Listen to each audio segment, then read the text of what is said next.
मेरा नाम शिल्पा है। हम मिडिल क्लास लोग हैं और बहुत इज्जतदार भी। मेरा एक ही बेटा है और मैं अपने बेटे से बहुत प्यार करती हूँ। बचपन से ही हमने अपने बेटे को बहुत लाड प्यार से पाला है। मेरा बेटा अपने माता पिता से जिस चीज़ की भी ख्वाहिश करता था, हम उसको वही चीज़ लाकर दे दिया करते थे। हमने कभी भी अपने बेटे की ख्वाहिश को नहीं मारा था। मेरा बेटा बहुत खूबसूरत और पढ़ा लिखा था। मैं अपने बेटे की शादी किसी ऐसी लड़की से करना चाहती थी जो मेरे बेटे को हमेशा खुश रखे और जिसके आने से हमारे घर में खुशियां ही खुशियां फैल जाएं। मैंने सोच रखा था कि जब भी मेरी बहू आएगी, मैं उसको कभी भी बहू नहीं समझूंगी, बल्कि अपनी बेटी ही समझूंगी। जब मेरे बेटे की नौकरी लग गई तो मैं खुश हो गई थी कि अब मुझे अपने बेटे की शादी करनी थी। जब मेरा बेटा घर आया तो मैंने उससे कहा कि मैं तुम्हारी शादी करना चाहती हूँ और मैं तुम्हारे लिए रिश्ते ढूंढ रही हूँ। मेरे बेटे ने मायूसी से अपना चेहरा लटका लिया। मुझे ऐसा लगा जैसे वो अपनी शादी की बात पर खुश नहीं हुआ था। मैंने कहा, बेटा कोई बात है तो मुझे बताओ। मेरा बेटा कहने लगा, माँ, आपने और पिताजी ने मेरी ज़िंदगी की हर ख्वाहिश को पूरा किया है। मैं चाहता हूँ कि मैं अपनी मर्ज़ी से शादी करूँ। मैंने कहा, हाँ बेटा, क्यों नहीं। हर बच्चे को अपनी मर्ज़ी से शादी करने का हक होता है। अगर तुम्हें कोई लड़की पसंद है तो हमें बता दो। मेरी इस बात पर मेरा बेटा बहुत खुश हो गया और कहने लगा, मैं एक लड़की को पसंद करता हूँ, आप उसके घर रिश्ता लेकर चली जाना। मैं और मेरे पति कुछ दिन बाद ही उस लड़की के घर रिश्ता लेकर चले गए थे। मेरी होने वाली बहू गरीब परिवार से थी। उन लोगों के घर के हालात देखकर हमने सोच लिया था कि हमें सिर्फ उनकी बेटी चाहिए। मेरे बेटे की पसंद बहुत अच्छी थी। मेरे बेटे को वो लड़की पसंद थी, इसलिए मुझे और मेरे पति को कोई एतराज़ नहीं था, क्योंकि लड़की बहुत खूबसूरत और पढ़ी लिखी थी। इसलिए हमने बिना एतराज़ के ही उन लोगों की शादी तय कर दी। हम अपने बेटे की शादी खूब धूमधाम से करना चाहते थे, क्योंकि वो मेरा इकलौता बेटा था और मैं अपने बेटे की शादी में अपनी सारी ख्वाहिश पूरी करना चाहती थी। बल्कि मैंने तो रिश्ता लगाने के बाद ही उसकी शादी की तैयारियां शुरू कर दी थीं। लेकिन देखते ही देखते मेरे बेटे की शादी का दिन भी आ गया। मैं अपने बेटे की शादी पर बहुत ज़्यादा खुश थी और आखिरकार आज उसकी बारात का दिन भी आ गया था और मेरे बेटे की शादी खूब धूमधाम से हुई। हमारे घर में मेहमान रुके हुए थे। जब बहू घर आई तो सारे मेहमानों ने उसका बहुत अच्छे से स्वागत किया। मेरा बेटा अपनी पत्नी के साथ बहुत अच्छा लग रहा था और इस शादी से बहुत खुश था। शादी वाले दिन ही हमारे घर में एक अजीब सा हादसा हो गया था। मेरी बहू ने शादी की रस्में करने से इनकार कर दिया था और सीधा अपने कमरे में जाकर बैठ गई थी। मैं और मेरा बेटा एक दूसरे का मुंह देखते रह गए थे। मेरे पति का मूड भी चेंज हो गया था, लेकिन मैंने सारे मेहमानों को और अपने पति को समझाया कि आजकल की लड़कियां इन रस्मों को नहीं मानती और वैसे भी वो थक गई है, उसे आराम की ज़रूरत है। रस्में तो बाद में भी हो जाएंगी। हम लोग मेहमानों के सामने बहुत शर्मिंदा हुए थे। मेरा बेटा भी यही कहता हुआ अपने कमरे में चला गया था। मुझे अपने बेटे के कमरे में नाश्ते का सामान लेकर जाना था, लेकिन मैं बहुत ज़्यादा थक गई थी। इसीलिए मैंने नाश्ते की ट्रे नौकरानी को दे दी और वो उनके कमरे में नाश्ता रखकर आ गई। मैं आकर अपने कमरे में लेट गई। बहुत रात हो चुकी थी, सारे मेहमान भी सो गए थे। मैंने भी सोने के लिए अपनी आंखें बंद कर ली थीं। अभी मुझे ठीक से नींद भी नहीं आई थी कि अचानक मेरे कमरे का दरवाज़ा बजने लगा। मैंने दरवाज़ा खोला तो मैं ये देखकर हैरान रह गई कि मेरे सामने तो मेरा बेटा खड़ा हुआ था। वो मुझसे कहने लगा, माँ, मुझे आपके कमरे में सोना है, आप मेहमान वाले कमरे में जाकर सो जाओ। मैं पिताजी के साथ बेड पर सो जाऊंगा। मैंने कहा, बेटा क्या हुआ है, तुम्हारा दिमाग तो ठीक है। अपनी शादी की पहली रात तुम अपनी नई नवेली पत्नी को अकेला कमरे में छोड़कर आ गए हो और तुम्हें यहाँ पर क्यों सोना है। मगर मेरे बेटे ने किसी बात का कोई जवाब नहीं दिया और मेरी जगह पर अपने पिता के पास जाकर लेट गया। मेरे पति पहले ही सो चुके थे। मेरा बेटा मुझसे कहने लगा, माँ, मुझे नींद आ रही है, प्लीज़ आप मेहमान वाले कमरे में जाकर सो जाओ। मैं खामोश होकर अपने घर के दूसरे कमरे में आकर लेट गई, जहाँ पर मेहमान लेटे हुए थे। मैंने सोचा कि हो सकता है पति पत्नी के बीच कोई लड़ाई हो गई हो। मैं सुबह उठते ही सबसे पहले अनिकेत के पिता को ये सब कुछ बताऊंगी कि आखिर अनिकेत अपनी नई नवेली पत्नी को छोड़कर हमारे कमरे में सोने के लिए क्यों आ गया था। सुबह जैसे ही उठकर मैं अपने कमरे में आई, मैंने देखा कि सुबह के 6 बज रहे थे। मेरे पति तो अपनी जगह पर ही सो रहे थे, लेकिन मेरा बेटा बेड पर मौजूद नहीं था। मैं अपने मन में सोच रही थी कि अनिकेत इतनी सुबह ही अपनी पत्नी के पास चला गया। फिर जब मेरे पति भी सोकर उठ गए तो मैंने उनको इस बारे में बताया, तो वो कहने लगे कि तुम फिक्र मत करो, जब मेहमान अपने घर चले जाएंगे तब मैं उससे इस बारे में बात करूंगा। वो भी बहुत परेशान हो गए थे। कहने लगे शायद दोनों के बीच झगड़ा हो गया होगा, लेकिन उसके बाद ऐसी नौबत ही नहीं आई थी। बहू और मेरे बेटे का बिहेवियर बहुत अच्छा लग रहा था। उन दोनों को देखकर लग ही नहीं रहा था कि उनके बीच रात को कुछ हो गया था। न वो दोनों एक दूसरे से नाराज लग रहे थे और ना ही उनको देखकर ऐसा लग रहा था कि रात उन दोनों के बीच झगड़ा हुआ था। हम दोनों पति पत्नी उनको देखकर खुश हो गए थे। हम दोनों को जो अपने बेटे और बहू की तरफ से फिक्र थी, अब वो खत्म हो गई थी। हम दोनों अपने अपने कामों में बिजी हो गए थे और शाम तक हमारे घर के मेहमान भी अपने अपने घर को वापस लौट गए थे। लेकिन जैसे ही रात हुई, मेरा बेटा अपनी पत्नी के पास कमरे में गया। हम भी अपने कमरे में आकर लेट गए थे। जैसे ही मेरे पति को गहरी नींद आई, थोड़ी देर के बाद मेरे बेटे ने फिर से हमारा दरवाज़ा बजाया और कहने लगा, माँ आप दूसरे वाले कमरे में जाकर सो जाओ, मैं पिताजी के पास सोना चाहता हूँ। आज फिर वो मेरे कमरे में आ गया। मुझे कुछ ठीक नहीं लग रहा था। मैं खामोशी से अपने कमरे से निकलकर बराबर वाले कमरे की तरफ जाने लगी, तो आगे से गुजरते हुए मुझे एक अजीब सी आवाज़ आई। मैं घबरा गई। ये आवाज़ किसी और की नहीं बल्कि मेरी बहू की थी। वो अपने कमरे में चीख रही थी और रो रही थी। मैं परेशान हो गई। शायद आज भी मेरे बेटे और बहू के बीच में झगड़ा हो गया होगा और मेरा बेटा नाराज़ होकर हमारे कमरे में आकर सो गया। लेकिन बहू इतनी ज़ोर ज़ोर से चीखकर क्यों रो रही थी? अगले दिन सुबह होते ही मैंने फिर से अपने बेटे के पिता को ये बात बताई। वो भी परेशान हो गए थे। वो कहने लगे, अब तो अनिकेत अपनी पत्नी के साथ कमरे में बिजी है, मैं शाम को उससे बात करूंगा। लेकिन शाम को जब हम सब लोग एक साथ बैठे तो बहू और अनिकेत का मूड बिल्कुल ठीक लग रहा था। मेरे पति ने जैसे ही अनिकेत से बात करनी शुरू की तो वो खामोश हो गया था, क्योंकि कल की तरह आज भी उन दोनों को देखकर नहीं लग रहा था कि वो दोनों आपस में रात को झगड़ा करते हैं, बल्कि वो दोनों तो एक दूसरे से बहुत ज़्यादा प्यार से बात कर रहे थे, जैसे कि शादीशुदा पति पत्नी आपस में एक दूसरे से बात करते हैं। मेरा बेटा अपनी पत्नी की तारीफ कर रहा था और मेरी बहू उसकी हर बात पर मुस्कुरा रही थी। ये सब क्या था? मुझे तो कुछ भी समझ में नहीं आ रहा था। जब मेरी बहू और बेटा वहाँ से चले गए तो मेरे पति मुझे डांटने लगे कि इन दोनों बच्चों को देखकर तो ऐसा लगता ही नहीं, ये दोनों आपस में झगड़ा करते होंगे, शायद तुम्हारा वहम होगा। मैंने कहा, अगर वहम होता तो अनिकेत रोज़ आपके पास जाकर कमरे में क्यों सोता? मेरे पति कहने लगे, शायद उन दोनों के बीच कोई पर्सनल मैटर हो, इसलिए वो मेरे कमरे में आकर मेरे पास लेट जाता हो। लेकिन मेरी कुछ समझ नहीं आ रहा था। मेरे बेटे का बिहेवियर रात को कुछ और होता था और सुबह को उठते ही दोनों का बिहेवियर अचानक ही बदल जाता था। हो सकता है शायद सुबह को उन दोनों की नाराज़गी ख़त्म हो गई होगी। मेरे दिमाग में बस यही बातें घूम रही थीं। रात के टाइम पर मेरा बेटा बहू को घुमाने के लिए ले गया। उन दोनों ने कहा कि वो बाहर ही एक साथ डिनर करेंगे। लगभग 7 बजे तक वो दोनों घर से निकल गए थे। मैं इस बात से बहुत खुश थी। चलो, दोनों बच्चों के बीच सब कुछ ठीक हो गया था।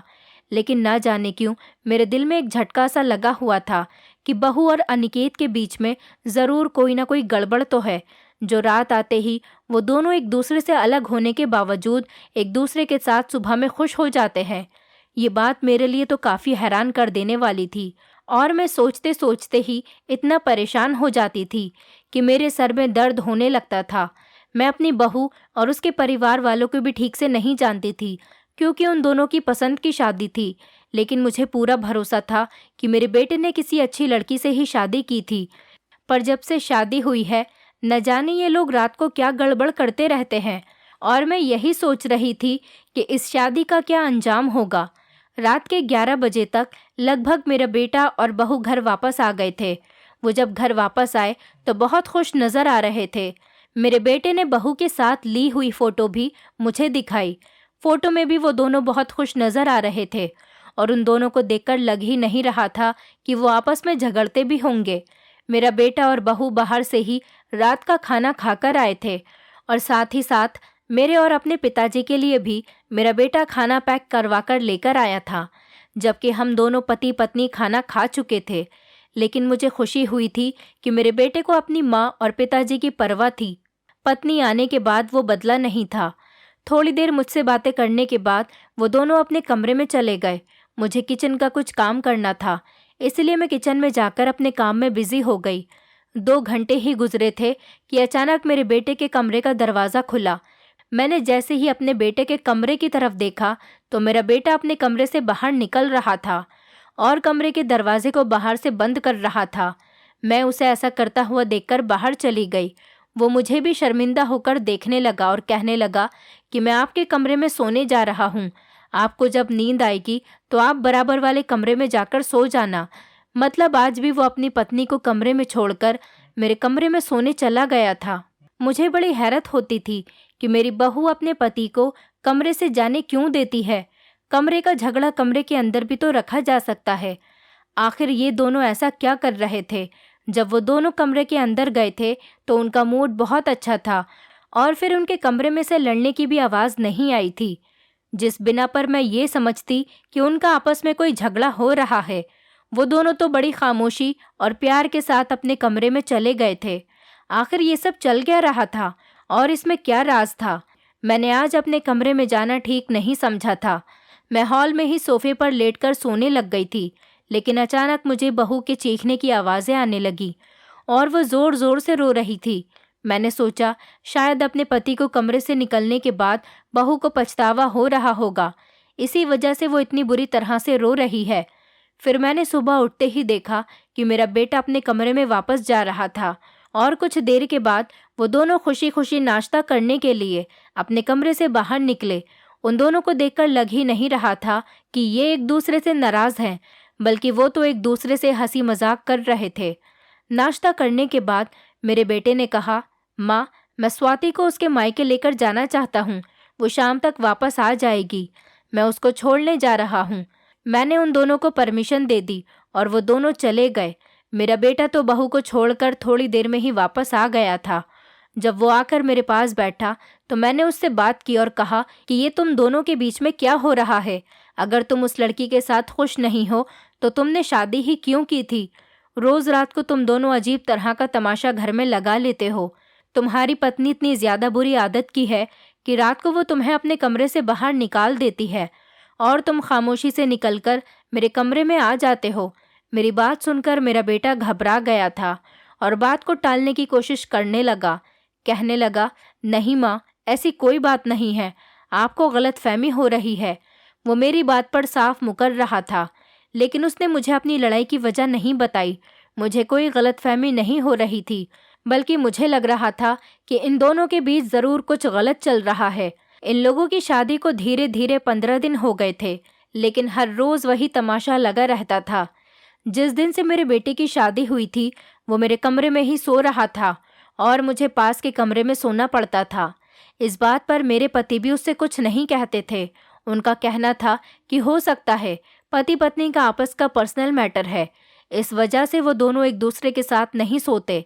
अगर वो दोनों झगड़ा करते तो एक दूसरे के साथ इतना ज़्यादा खुश नहीं होते। मेरे पति कहते थे कि उन दोनों को देखकर लगता ही नहीं कि वो दोनों आपस में झगड़ा करते होंगे।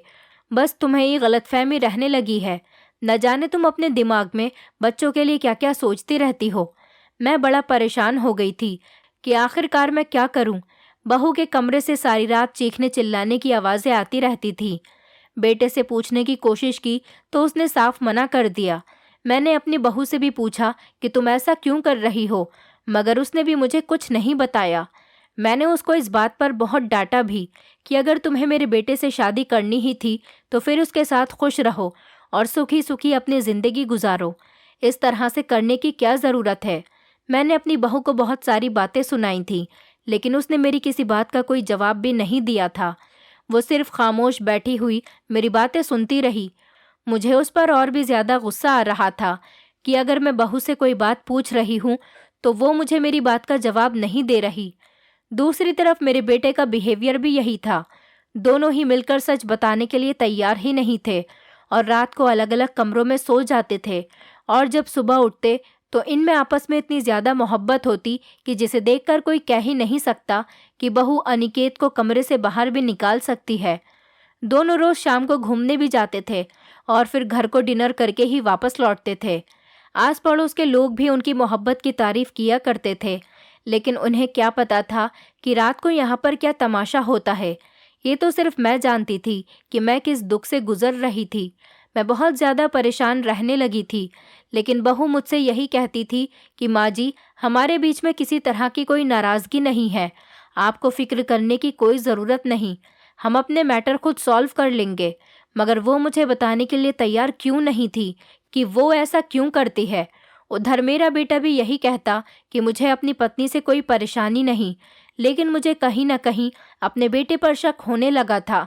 ज़रूर कोई बड़ी बात थी जो ये दोनों पति पत्नी मुझसे छुपा रहे थे और बताने के लिए तैयार नहीं थे। मैंने आज फैसला कर लिया था कि मैं कमरे का राज जानकर ही रहूंगी। आखिर मेरी बहू बेटे को कमरे से बाहर क्यों निकालती है। मैंने अपनी बहू और बेटे पर नज़र रखनी शुरू कर दी।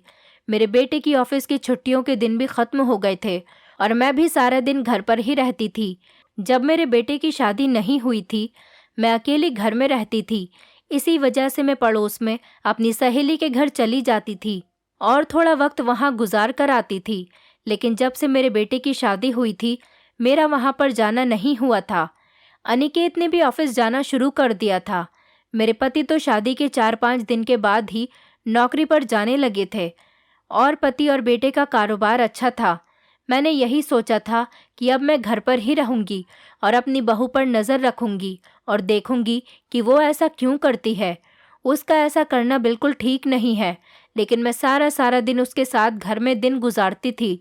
मुझे उसकी किसी भी हरकत पर शक नहीं होता था। फिर ना जाने क्यों वो मेरे बेटे को कमरे से बाहर निकाल दिया करती थी। एक दिन मैंने सोचा कि मेरा बेटा जब अपने कमरे में जाएगा तो मैं उन दोनों के बीच की बातें सुनूंगी और कमरे की खिड़की से झांक कर देखूंगी कि वो दोनों आपस में क्या करते हैं। वो दोनों पहले तो इधर उधर की बातें कर रहे थे। मुझे लगा शायद उन दोनों के बीच सब कुछ ठीक है। मैं पीछे पलटकर अपने कमरे की तरफ आने ही लगी थी कि इतनी देर में जब मैंने अपने बारे में बात होती सुनी तो मैं उन दोनों की बात सुनकर रुक गई और बात को गौर से सुनने लगी। मेरी बहू बेटे से कह रही थी कि माँ जी तो हम दोनों के पीछे हाथ धोकर पड़ गई हैं। बस हमेशा यही जानने में लगी रहती है कि रात को तुम कमरे के बाहर क्यों निकल जाते हो। उन्हें ऐसा लगता है कि मैं तुम्हें कमरे से बाहर निकाल देती हूँ। तुम अपनी माँ को समझा दो कि वो हमारे बारे में जानने की ज़्यादा कोशिश न करें और हमारे मामलात से दूर रहें। हम दोनों खुशी खुशी ज़िंदगी गुजार रहे हैं और उनके सामने भी हंसी खुशी रहते हैं। न जाने उन्हें हमसे क्या प्रॉब्लम रहती है। बहू की ऐसी बातें सुनकर तो मुझे गुस्सा आ गया था, लेकिन मुझे ऐसा लगा कि मेरा बेटा मेरे खिलाफ अपनी पत्नी से ये बात नहीं सुन सकता। लेकिन जो बात मेरे बेटे ने कही वो सुनकर तो मैं हैरान रह गई थी। मेरे बेटे ने अपनी पत्नी से कहा कि तुम फिक्र मत करो, मैं माँ को समझा दूंगा। और फिर मेरा बेटा रात के टाइम पर मेरे पास आया और मुझे समझाने लगा, कहने लगा, मेरी पत्नी मेरे साथ बहुत अच्छे से और प्यार से रहती है, आपको हमारे मैटर में बोलने की कोई ज़रूरत नहीं। ये सुनकर मेरी आंखों में आंसू आ गए थे। क्या इसी दिन के लिए मैंने अपने बेटे की शादी कराई थी? मैंने फैसला कर लिया था कि अब मैं उनके किसी भी मामलात में दखल अंदाजी नहीं करूँगी। और फिर मेरे बेटे ने ये भी कहा कि अगर आपने हमारी शादीशुदा ज़िंदगी के मामलात में दखल अंदाजी करने की कोशिश की तो मैं ये घर छोड़कर अपनी पत्नी के साथ दूसरे घर में शिफ्ट हो जाऊंगा। ये बात सुनकर तो मैं रोने लगी थी और तभी से मैंने सोच लिया था कि वो दोनों अपना अच्छा बुरा खुद जानते हैं। जब वो दोनों अपनी ज़िंदगी में खुश हैं तो मेरा बोलने का कोई मतलब ही नहीं बनता। लेकिन मेरे बेटे और बहू का रोज़ का वही रूटीन बना हुआ था। मैं दूसरे वाले कमरे में शिफ्ट हो गई थी और मेरे पति के साथ मेरा बेटा सोता था। मैं चाहती तो अपने बेटे से भी कह सकती थी कि तुम बराबर वाले कमरे में सो जाया करो, लेकिन अब मैंने उससे ज़्यादा बातचीत करना छोड़ दिया था। इसीलिए मैं मजबूरी में अपनी जगह अपने बेटे को देकर बराबर वाले कमरे में सोने लगी थी। लेकिन मुझे ये भी टेंशन होती थी कि बहू सारी सारी रात चिल्ला चिल्ला कर रोती है। लेकिन अब मैंने इस बारे में ज़्यादा सोचना बंद कर दिया था। मैं बहू से भी ज़्यादा बात नहीं किया करती थी। एक दिन मेरे पड़ोस में रहने वाली सहेली मुझे अपने साथ मार्केट लेकर चली गई। मैं रिक्शा में बैठी हुई थी और हम मार्केट से वापस आ रहे थे। तभी अचानक मेरी नज़र सड़क पर चलती हुई लड़की पर गई। वो लड़की कोई और नहीं बल्कि मेरी बहू स्वाति थी और उसके साथ एक उम्रदराज आदमी भी मौजूद था। ये आदमी उसका पिता या भाई तो नहीं था। रिक्शा चला गया था, वरना मैं ध्यान से देखती मेरी बहू के साथ कौन था। जब मैं घर पहुंची तो मेरे जाने के 10 मिनट बाद ही बहू भी घर पर आ गई थी। मैंने अपनी बहू से पूछा, स्वाति तुम कहाँ पर गई थी? तो वो कहने लगी कि मैं अपने मायके गई थी और अभी रिक्शा में बैठकर यहाँ पर आई हूँ। लेकिन मैंने सोचा कि स्वाति तो मुझे पैदल आती हुई नजर आ रही थी, इसका मतलब वो मुझसे झूठ बोल रही थी। मेरी आंखों ने कुछ गलत नहीं देखा था। मैंने खुद स्वाति को पैदल आते हुए उस उम्रदार आदमी के साथ चलते हुए देखा था और स्वाति कह रही थी कि वो रिक्शा में बैठकर यहाँ पर आई है। लेकिन मेरे दिल में अजीब अजीब ख्यालात आ रहे थे। मुझे ऐसा लग रहा था स्वाति मुझसे बहुत बड़ा झूठ बोल रही है। कुछ दिन बाद जब मैं मंदिर गई तो फिर से मैंने रास्ते में स्वाति को उसी आदमी के साथ चलते हुए रास्ते पर देखा था। अब तो मुझे पक्का यकीन हो गया था कि स्वाति मेरे बेटे के साथ कुछ गलत कर रही है और उसे धोखा दे रही है। इसने मेरे बेटे से ना जाने क्यों शादी की थी, जब चोरी चुपके उसे इस आदमी से मिलना था। मैं समझ गई थी कि स्वाति ने किसी न किसी मजबूरी में आकर ही अनिकेत के साथ शादी की है, क्योंकि उसने अभी तक मेरे बेटे को दिल से एक्सेप्ट नहीं किया था। वो रात को मेरे बेटे को कमरे से बाहर निकाल दिया करती थी। आखिर यही वजह हो सकती है जो स्वाति रोज रात को ऐसा करती थी। मेरा बेटा तो बहू से दिल से मोहब्बत करता था, तो फिर बहू ये क्या खेल खेल रही थी। मेरा बेटा अपनी पत्नी की हर बात मानता था, जैसा वो कहती थी वैसा ही किया करता था।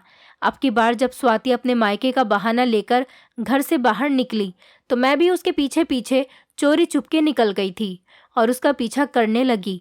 लेकिन एक पतली सी गली में जाकर वो कहीं खो गई थी। मैंने उसे ढूंढने की बहुत कोशिश की, लेकिन मुझे वो कहीं भी नजर नहीं आई। मैं बहुत देर तक वहीं खड़े होकर उसके आने का इंतजार करती रही। तभी अचानक मुझे एक रिक्शा मिल गया। मैं उस रिक्शा में बैठकर घर आने ही वाली थी कि अचानक उस पतली सी गली से वो उम्रदार आदमी और स्वाति बाहर निकले। वो दोनों आपस में कुछ बातें करते हुए आ रहे थे। तभी मैंने अपना मोबाइल निकाला और उनकी वीडियो अपने मोबाइल में रिकॉर्ड करने लगी। उनकी वीडियो मैंने अपने पास सबूत के तौर पर सेव कर ली थी, ताकि ये वीडियो मैं अपने बेटे को दिखा सकूं। लेकिन सिर्फ एक वीडियो ही मेरे लिए काफ़ी नहीं थी। मुझे और भी सबूत इकट्ठे करने थे, ताकि मैं स्वाति का पर्दाफाश कर सकूं। मैं बैठे बैठे अपने दिमाग पर जोर डालकर गहराई के साथ सोच रही थी। तभी मेरे दिमाग में एक आइडिया आया कि मुझे देखना होगा कि मेरी बहू कमरे के अंदर क्या करती है।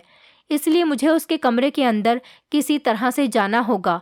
मैं देखना चाहती थी कि रात को मेरे बेटे और बहू के बीच में ऐसा क्या होता है जो मेरा बेटा कमरे से बाहर निकल जाता है और मेरी बहू चीख चीख कर रोती है।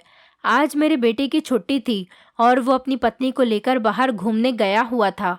उन दोनों के आने से पहले ही मैं उनके कमरे में जाकर छुप गई, ताकि जान सकूं कि कमरे में आने के बाद ये दोनों क्या करते हैं। हमारे कमरे का एक बैक साइड का दरवाज़ा बराबर वाली गली में खुलता था, जो मेरे बेटे के कमरे में ही था। मुझे यकीन हो गया था कि ज़रूर या तो मेरी बहू उस आदमी से फ़ोन पर बातें करती है या फिर रात बीच में उसे मिलने के लिए बुलाती होगी, इसलिए दरवाज़ा भी खुला रहता है। मुझे अपने बेवकूफ़ बेटे पर गुस्सा आया, जो इस लड़की से पागल बन रहा था और ये लड़की उसे बेवकूफ़ बनाए जा रही थी। बल्कि इस लड़की को तो मेरे बेटे में कोई इंटरेस्ट ही नहीं था, तभी तो वो उसकी कदर भी नहीं करती थी। मैं आज अपनी बहू को रंगे हाथों पकड़ना चाहती थी और मेरे मोबाइल में वो वीडियो भी मौजूद थी।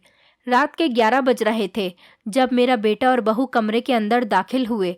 कुछ देर तक तो वो बैठकर आपस में बातें करने लगे। उनकी बातों से ऐसा नहीं लग रहा था कि उनके बीच झगड़ा होता है। लगभग 1 घंटे तक वो दोनों प्यार भरी बातें करते रहे। मैं उन दोनों की इन बातों पर कोई ध्यान नहीं दे रही थी और चोरी चुपके अलमारी के दरवाजे के पीछे खड़ी हुई थी। मैं तो बस यही चाहती थी कि स्वाति की सच्चाई मेरे बेटे के सामने खुलकर आ जाए। रात के 12:30 बज चुके थे। मेरे बेटे ने बहू से कहा, अब उनके आने का टाइम हो गया है, अब मुझे जाना होगा।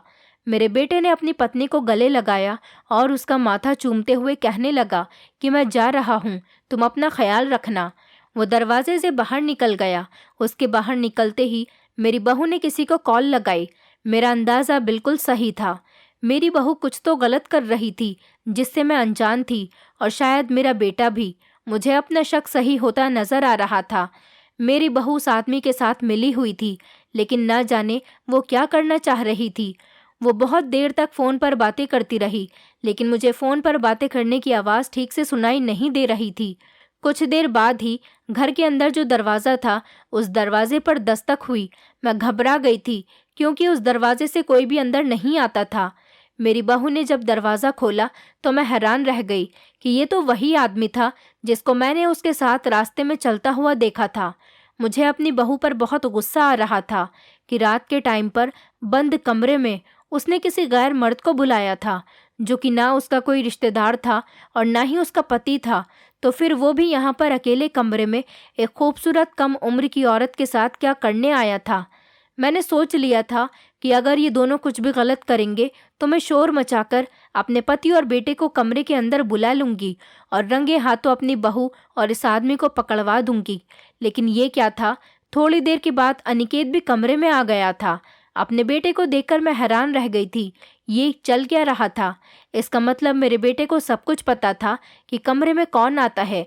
क्या मेरा बेटा इतना बगैरत हो गया है कि अपनी पत्नी को किसी दूसरे मर्द के साथ देखकर उसे कुछ महसूस नहीं होता, बल्कि वो भी उस आदमी के साथ हंसकर बातें कर रहा था और उसका हालचाल पूछ रहा था। ये आदमी था तो लगभग 40-45 साल की उम्र का, लेकिन कपड़ों से काफ़ी ज़्यादा अमीर लग रहा था और पढ़ा लिखा भी लग रहा था। मुझे ये देखकर और भी ज़्यादा गुस्सा आ रहा था कि मेरा बेटा ये क्या कर रहा था। मुझसे बर्दाश्त नहीं हुआ और मैं उन लोगों के सामने आकर खड़ी हो गई और मैंने गुस्से से तेज़ आवाज़ में कहा, ये सब क्या हो रहा है? मुझे देखकर वो तीनों हैरान रह गए थे। मैंने अपने बेटे से कहा, अनिकेत, तुम्हें शर्म नहीं आती? तुम्हारी पत्नी का इस आदमी के साथ अफेयर चल रहा है और तुम अपनी पत्नी के खिलाफ जाने के बजाय उसका साथ दे रहे हो। मैंने कई बार तुम्हारी पत्नी को इस आदमी के साथ मिलते हुए देखा है। तुम अपनी पत्नी को समझाने के बजाय इस आदमी को अपने घर में इज्जत दे रहे हो। आखिर तुम्हारी इज्जत कहाँ पर चली गई? तुम्हें शर्म नहीं आती अपनी पत्नी को किसी दूसरे मर्द के साथ कमरे में बंद करने पर?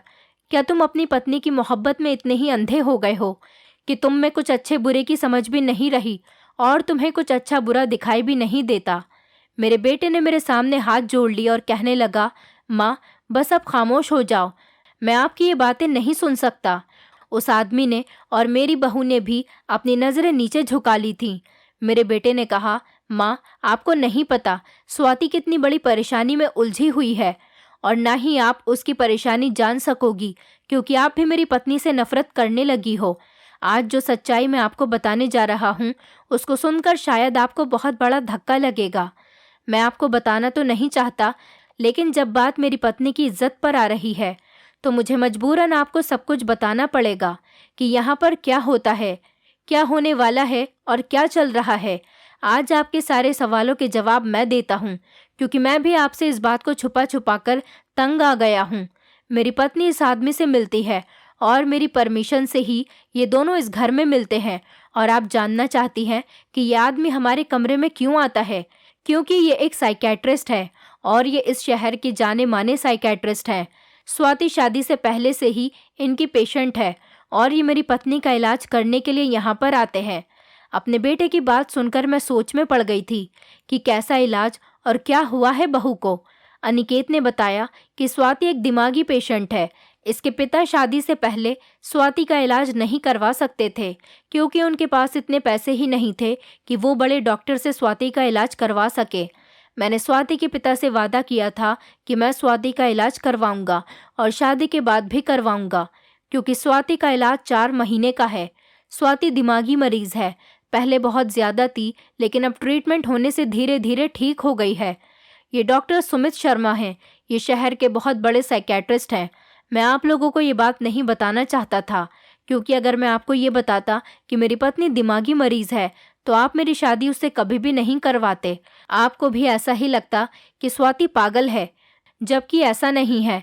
वो पागल नहीं, बस कभी कभी उसको दौरे पड़ जाते हैं, जिसकी वजह से उसकी तबीयत खराब हो जाती थी। लेकिन मैं नहीं चाहता था कि आप स्वाति को पागल समझें और उससे मेरी शादी ना होने दें, इसीलिए मैंने आपसे ये बात छुपा कर रखी थी। डॉक्टर रात को फ्री होने के बाद यहाँ पर स्वाति का ट्रीटमेंट करने के लिए आते हैं और अपनी कुछ मशीन स्वाति के सर पर लगाते हैं, जिससे उसको तेज दर्द होता है और वो जोर जोर से चिल्लाती है। मैं उसको इस तरह से तकलीफ में नहीं देख सकता था, इसलिए मैं कमरे से रोज बाहर निकलकर आपके कमरे में सोने के लिए चला जाता था। 1 घंटे का ट्रीटमेंट करने के बाद डॉक्टर इस दरवाजे से ही अपने घर को वापस लौट जाते थे और मैं रात के 4-5 बजे अपनी पत्नी के पास आ जाता था ताकि उसे हौसला दे सकूं। यही वजह थी जिस वजह से मैं कमरे के बाहर चला जाता था और स्वाति चिल्ला चिल्ला कर रोती थी। मैं अपने बेटे की ये बात सुनकर शर्मिंदा हो गई थी कि मेरी बहू बीमार है और मैं इतनी आगे चली गई थी कि उसके कैरेक्टर पर ही शक करने लगी थी। मैंने अपनी बहू को गले से लगा लिया और उससे माफ़ी मांगने लगी, लेकिन मैंने अपने बेटे से कहा कि क्या तुम्हें अपनी माँ पर भरोसा नहीं? अगर तुम मुझे स्वाति की हालत के बारे में बताते तो मैं खुद अपनी बहू का इलाज करवाती। मैंने हमेशा तुम्हारी खुशी के आगे हार मानी है। मैं कभी भी स्वाति को पागल नहीं समझती बेटा। माँ ने डॉक्टर से भी माफ़ी मांगी और कहने लगी कि मेरी बहू कब तक ठीक हो जाएगी। डॉक्टर ने बताया कि आपकी बहू अब काफ़ी हद तक बेहतर हो चुकी है, बस कुछ दिन का ट्रीटमेंट और है, फिर ये बिल्कुल ठीक हो जाएगी। ये सुनकर मुझे बहुत खुशी हुई। अब मैं खुद अपनी बहू का इलाज करवा रही हूँ और जब रात को डॉक्टर साहब उसका ट्रीटमेंट करने आते हैं तो मैं अपनी बहू के साथ बैठकर उसका हौसला बढ़ाती हूँ। अब मेरे घर में सब कुछ ठीक चल रहा है क्योंकि अब मेरे सामने अपनी बहू बेटे की हकीकत खुलकर आ गई है। मेरी बहू अब ठीक हो गई है और मेरे दोनों ही बच्चे बहुत खुश हैं। मेरे पति को जब ये बात पता चली थी तो उन्होंने भी मुझे ही डांट लगाई थी। उन्होंने कहा कि मैंने तो तुमसे पहले ही कहा था बच्चों के बीच कुछ पर्सनल मैटर होगा, लेकिन तुम मानने के लिए तैयार ही नहीं थी। मैंने सोचा जो होता है अच्छे के लिए ही होता है। अब हमारी फैमिली हंसी खुशी घर में रहती है और मेरी बहू अब प्रेग्नेंट भी है। मैं अपने परिवार के साथ बहुत खुश हूँ। दोस्तों, उम्मीद करती हूँ आपको हमारी कहानी पसंद आई होगी। कहानी पसंद आई है तो वीडियो को लाइक करें, चैनल पर नए हैं तो चैनल को सब्सक्राइब करें और हाँ, नोटिफिकेशन बेल को ज़रूर दबाएं ताकि अगली अपडेट सबसे पहले आपको मिले।